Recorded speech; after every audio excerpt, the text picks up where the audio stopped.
현장 포커스 시간입니다. 자, 오늘 한국은행에서 금융통화위원회가 열렸습니다. 예상대로 금리는 1.75%로 동결이 됐습니다. 지금 기자간담회가 12시에 마무리가 됐습니다. 어떤 얘기들 오갔는지 좀 보도록 하죠. 한국은행 연결해 보겠습니다. 김은별 기자 나가 있습니다.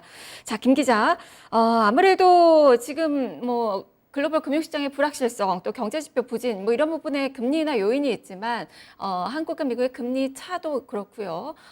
자금 유출에 대한 우려감들, 이런 점들이 반영이 되면서 금리는 동결이 된 것으로 보입니다. 지금 여러 가지 그 질의응답을 또 받았을 것 같은데요. 어떤 내용들이 오갔습니까? 네, 저는 지금 한국은행에 나와 있습니다. 이주열 한은 총재는 금리 동결을 이야기하며 이 거시경제 측면에서 1분기 성장률은 부진했지만 앞으로는 수출과 투자의 부진이 완화되고 정부의 재정 정책으로 성장 흐름도 회복될 것이라고 말했습니다. 또한 이 물가 상승률에 대해서는 물가 오름세는 정부의 복지 정책 효과가 커 통화 정책으로 대응하기 어렵다고 언급했습니다. 또한 이 환율에 대해서도 얘기했는데요. 환율에 대해서는 금리 하나에 의해 결정되는 요소가 아니라며 글로벌 리스크에 따라 우리나라 대외 건강성이 어느 정도냐에 따라 영향을 받는다고 설명했습니다. 가계 부채 둔화에 대해서는 정부의 대출 규제 정책과 금리가 모두 작용했을 것이라고 말했습니다. 무엇보다 이 가장 주목을 받았던 점은 금리 동결 결정에도 전원 일치인지 또는 소수 의견 등장인지 여부였는데요. 이주열 한국은행 총재에 따르면 조동철 금통위원이 기준금리를 0.25% 인하해야 한다는 소수 의견을 냈습니다. 소수 의견이 등장을 했군요. 지금 국내 경제 여건이 갈수록 좀 좋지 않아지고 있어서 금리를 인하해야 된다라는 목소리가 조금씩 또 힘이 실리고 있는 그 상황입니다. 금리 인하는 언제쯤 예상을 해볼 수 있는 건가요?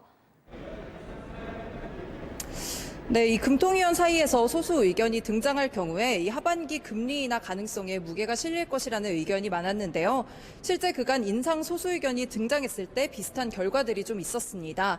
2016년 6월 기준금리 인하를 앞두고는 하성근 당시 금통위원이 2월, 3월 금통위에서 유일한 인하론 소수 의견을 낸 바가 있습니다.